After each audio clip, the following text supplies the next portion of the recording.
maidonyo ne godo jatend piny Kenya watieko ka dongi thuolo madakika 4 kende twatieko twak wadani mondo mwadhi mana mapie wiye ka kani goyo ombulu ni support no ki support koso ni ndiko other option mantie ka wacho ni impeach both kar Gachagua gik moko chiko gi gin moko manya nigi mise motegno anang'yo gigo te tayudo ka for a public office holder gin gi mise but nandiko ni impeach both kech ka ng'iyo gik mondik ne Gachagua gi gik ma gi character mar jatende ok nano pogruok kin jariyogo mani me ona chako kacho niya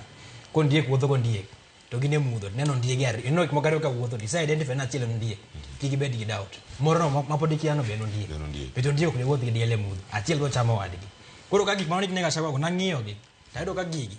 Gachagua to some extent yago sebedo ko wuoyo be gigi nyalo bedo ni gina dier kalure gi jok mosebedo katiyo kod to ka gigi adieri to iso ni kara ng'at moketo ne gigi kata ng'at ma wacho ni kutima beto nano be ni gine ni e mix no koro gibara ng'acho ni motions gik mano bedo mention ni Gachagua timo ka most when it comes to corruption tribalism gigo everybody in this government or qualify including the members of parliament they qualify for those. Yes. So if it was about impeaching out of, based on those majorly the two tribalism and corruption then Garade was doesn't know Benua said disband government was the election more I don't America tieko ni vijana nyaka chumalo ma wangeni lweny ni en mar lweny mar good governance okay lweny mar us versus the president or us versus the deputy president nyaka take space more ensure ni this country is being led in the right direction koro kik ngato tikodwa kata ngato kel agenda masut themselves matiyo do mana shida gi to wando shida warbe go antiego waonge tich waonge kumanonye waonge kumadonje gope nego to ngato kelo na shida ne ket koro onge gi winjro gi jalopne to unero were ma pod ni kanyo kaseo Kasmuel kom wuoyo Bomas no Kasmuel no biro to wacho ni timore to gin manoro were mu wuok no biro wacho ni Gachagua must go but initially not only both must go koro wapenjore ni at what point did he change his mind from both must go to Gachagua must go mane problem wantigo mo wacho ni to dong mane demokrasia babu mane demokrasia mane demokrasia but ko chung no chung side cha owe chung angewa o chung side wacho ni ana chung ker to wacho ni Gachagua odhi owe bet side ni e mudho wacho ni gidhigite to ka pinyo biro go ditie wacho ni Gachagua deda kende mano gimo ko nyali yego msimamo nyaka bedi nako ngiso ni eda otero gite dala kato tero ngara chiel to kasamo to ngara chiel ngamo ko ter cha kar mane amo chiemo go inyawe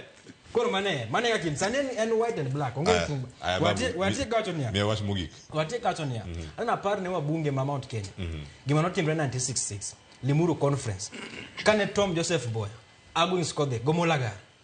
oluong Limuru conference Limuru ka to gigolo deputy president vice president by then Jaramogi Oginga Odinga as the vice president and the vice party leader Markan. That conference no rumo ni Jaramogi go nogol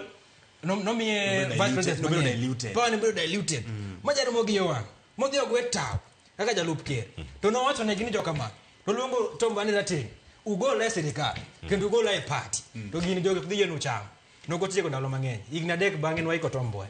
koro jok masani jogo to nego beni somo historia mondo ging'e ni seche moko serikal nyalo tiyo kod goyo wadu to kitieko ni to you become the immediate meal for the day koro jok mago Gachagua ko kigotika nyaka gibed piny magisome paro ni do chal nango keto nyalo golo nyiendo kusegole ni then you become the immediate threat timbi ketikando koro nyalo paro ni gole no ni jabo kendi tigole then imbi gole dogi koro kichami Ken babu